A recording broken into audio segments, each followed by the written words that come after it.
Hello, Hofstra fans, and welcome to the WB Mason Coach Report with head men's basketball coach Joe Mihalich. Welcome, Coach. Great to be here. Exciting week. Coach, team's off to a 4-2 start, some quality wins in there. Can you talk about the week that was? You went 1-1 last week, a win over St Bonaventure on Saturday, and a loss to Indiana State last week at the Paradise Jam. Don't we get to talk about Florida State? We'll get to that. Right. Yeah, well, let's go with the negatives first. I mean, it was a disappointing loss to Indiana State. It was the third game in 4 days, I guess, right? And our guys just didn't handle it as well as we should have. People call it a trap game. Sometimes I'm not sure what that means, because if you love the game and you respect the game, there's no such thing. You play the same way all the time. And hopefully we learned that. We didn't play well the first 20 minutes. It didn't seem like we came to play. Did well the second half, and had a chance to win. But our battle cry was we lost the game in the first half because we didn't really come to play the way we need to. So. And then we had a great win at Bonaventure. I mean, it was a great basketball atmosphere. We don't get to experience that enough. You see what a great home court advantage can do for a team. It was great to see that crowd there. It was good for our guys to win a game in that atmosphere against a pretty good Atlantic 10 team with some good athletes and some good players. You talk about the atmosphere up there, a place you spent many years of your coaching career. How nice was it to experience that once again, going back up there? No, it was great. It was great. There's a great tradition there. And again, they have a great following and good place to play, and it's what college basketball is all about. And they seem to like you up there too, huh? Well, I don't know if that's the case, but there's a lot of good people there, and I like those people too. I have a great deal of respect for Mark Schmidt, and I am fond of St Bonaventure basketball because there's a great tradition there. And that last week, the games against Indiana State and St Bonaventure came on the heels of last week, where you went down to the Paradise Jam and picked up arguably the biggest win in program history over the last 10 to 15 years, beating Florida State.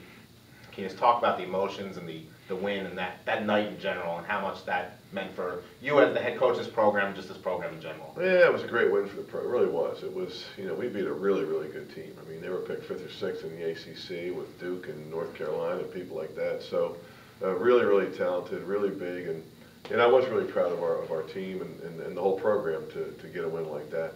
Our team showed a fearlessness that you need to have, and a belief in themselves, which you need to have.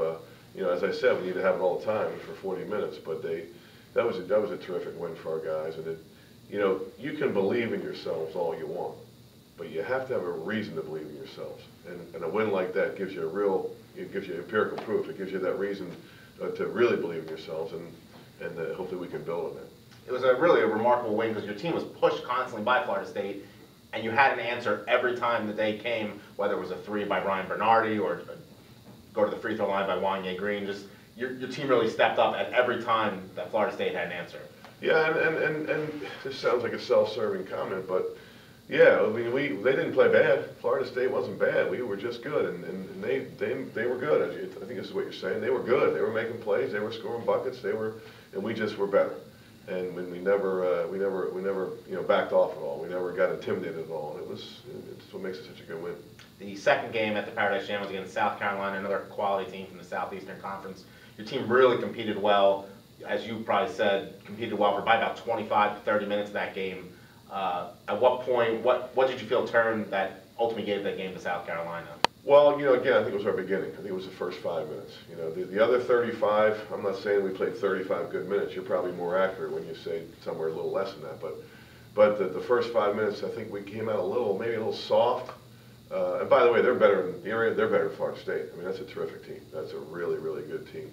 As tough a team as we'll see all year. If there's a better rebounding team on our schedule, we'll have to try to fix the schedule and get them off the schedule because they were that good of a rebounding team. But I think we came out a little soft. I think we let them get comfortable. The basket got a little too big for them early, and that could be a dangerous thing. Wanye Green last Monday was named the CAA Player of the Week. Obviously off to a great start, as we all expected. Just talk about his efforts so far this year. Well, he's proved he's everything people are building him up to be. I mean, he's a special player. He really is, and I say it all the time. He's an elite passer. I mean, I don't know too many people in the country that can pass the basketball the way he does. I don't know too many people that have a basketball IQ like he does. But he's also really playing well offensively. I mean, he was terrific down there, and then it was basically at St Bonaventure this past week. It was like we try to get the ball in his hands and see if he can't make a play, and he really did it. 2 exciting games on the schedule this week. You head to a place where you've spent a couple of years of your coaching career, and then to Madison Square Garden. Can you talk about the game against LaSalle on Wednesday? Well, again, another great opportunity for us. An Atlantic 10 game on the road. Great basketball city. I think you and I would agree on that one. We both grew up in that area. The best. The best, yeah, really Wow. good. We can't say that, but it's really good. Great basketball, great traditions there. So it'll be a great night. It's something we're all looking forward to. But like you mentioned, the week, like what a great week. But not only just to go there, play an Atlantic 10 team, and let's not forget Wanya and Amit. I mean, they're going to have a lot of friends and family there too in Philadelphia. So that's special. But then to go to Madison Square Garden and play in one of the best places. One of the best places in the country is to play a basketball game. I'm just hoping our fans will come. I'm hoping they'll come to some games and come to this Madison Square Garden game and enjoy basketball in the Garden. For ticket information to the Garden game, visit HofstraTickets.com or call 516-HOFTIXX. That Garden game, do the student athletes of this generation still get as excited for that opportunity as players maybe your generation or in between do? Probably not as much as they should, but and I'll only talk about one game at a time, although I've mentioned the Garden. But come Wednesday night at about 9:30, we'll be talking about Madison Square Garden and just what it's like to be there. And we do have some local kids that it's going to mean a lot to. There's about 5 kids from the area. DeJour Bowie and Malik Nichols have already played there, so they know what it's like. And really, it's just too bad the Wednesday night game's not to Palestra. Then we could have said Palestra and Madison Square Garden in the same week. Absolutely. On a side note, Colonial Athletic Association is off to an incredible start.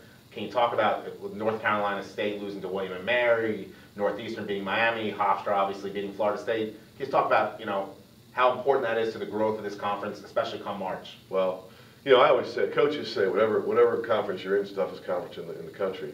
But boy, I'll tell you what, our conference it's a great basketball conference, really, from top to bottom. Northeastern and you're forgetting some other really good wins. I mean, was it Elon went to Charlotte, beat Charlotte, and there's just been James Madison beat Richmond at Richmond and gave West Virginia a scare. It's a terrific league with some great basketball programs, and it's going to be a great season. Well, Coach, thank you for joining us on this week's W. Mason Coach Report. Thanks for having me. And thank you for joining us as well.